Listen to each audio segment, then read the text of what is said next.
So ngayon nga guys ay nakapagpalit tayo ng t-shirt natin kasi basang-basa ng pawis kanina yung isang suit natin kanina. So andito na ulit ako sa salon o yung tambayan ng mga driver. Yan, bagong gawa. So ang gagawin natin, andito na yung hagdan. So papalitan ko tong ilaw kasi makikita nyo yung isang fluorescent hindi na ilaw, so may damage na yung ano yan, yung transformer. So papalitan natin ng direct na LED.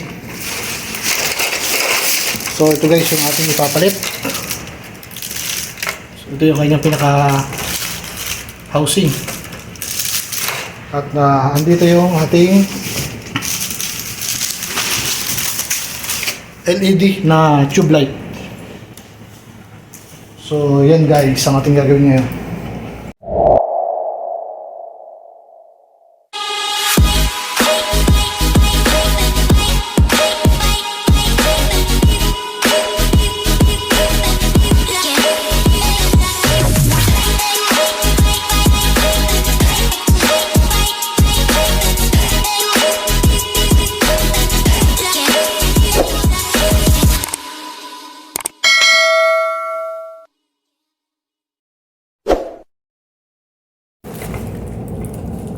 So yan guys, ano pang hinintay natin? Pisahin natin yung ating pagkapalit ng ilaw.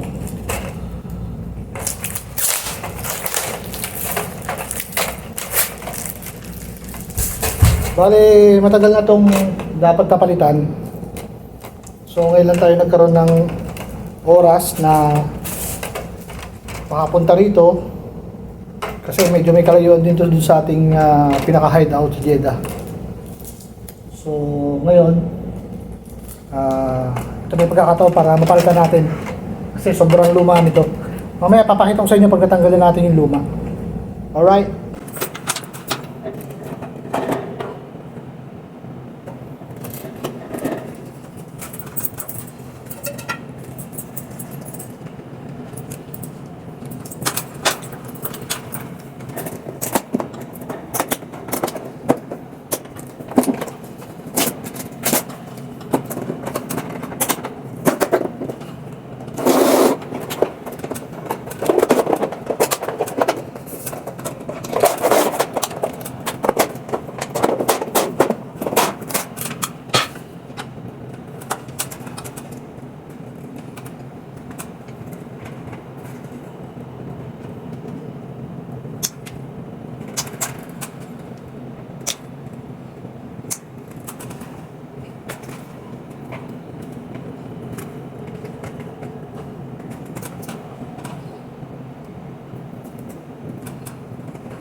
So, bali ito guys yung lumang fluorescent light na tinanggal natin.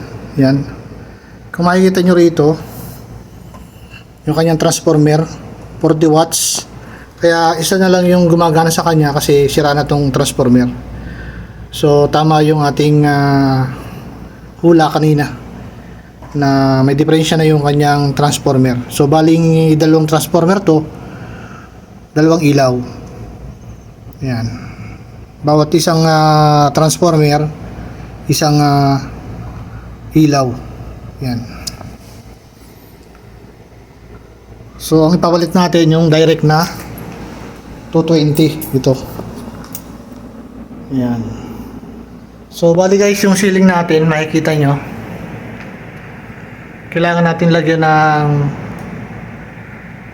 cover kasi medyo manipis yung ano nito, yan, makitid yung kanyang pinaka base. So makikita yung kanyang pinaka pull box. So ngayon ang gagawin ko, maghanap ako sa Mustoda ng cover para dito sa pull box natin sa ceiling. Alright. So ngayon guys, nakita ko o napansin ko na kung papalitan natin ng base yung fluorescent, bukod sa makikita itong kanyang full box, kasi medyo makitid yung bagong base ng electronics at yung pinagbakatan ng ating ilaw, naisip ko na lang na ibalik na lang yung dating cover niya.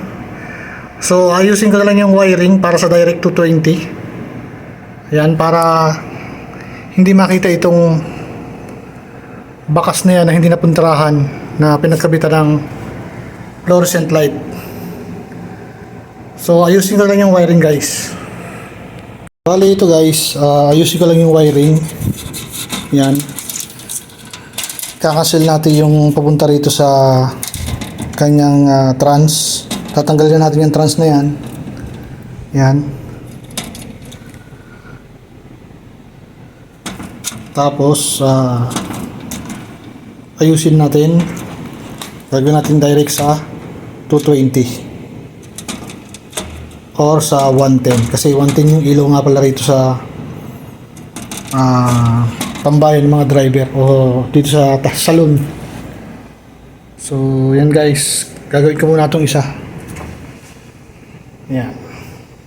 Alright, usahan na natin. So bali ito guys, ang gagawin natin, tatanggalin muna natin itong kanyang transformer. Yan, para medyo gumaan. So ngayon meron siya ritong screw dito sa likod ng kanyang pinaka housing. So tanggalin lang natin yan.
ngayon guys, pwede na natin siya testingin.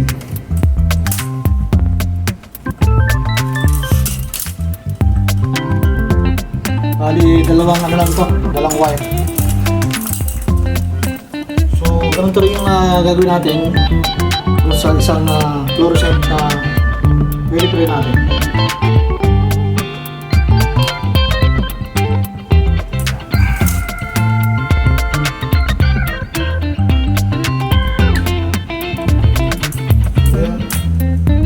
Saksak na natin guys, kung iilaw siya.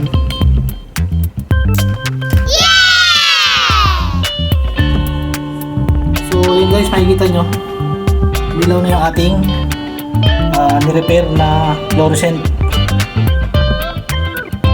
Yan. So ganyan lang guys yung gagawin natin pag magkabalo tayo ng LED na fluorescent tube. Wire lang natin, kaya nyo lang yung nakita ko sa video. So hindi kayo magkakamali guys. So yun lang guys, gamitin natin itong ni-repair natin.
So ngayon guys, maglalagay na tayo ng cable tie dun sa cover niya para safety, hindi malaglag yung cover, medyo maluwag na kasi. So lagyan natin ng cable tie, tapos igabitan natin yung ilaw. Alright.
So, yan guys, natapos na natin yung isa.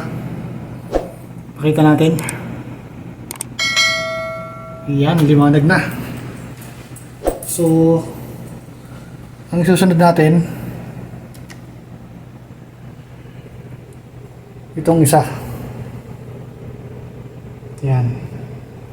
So, isa na natin guys, ganun din yung process na gagawin natin. Alright.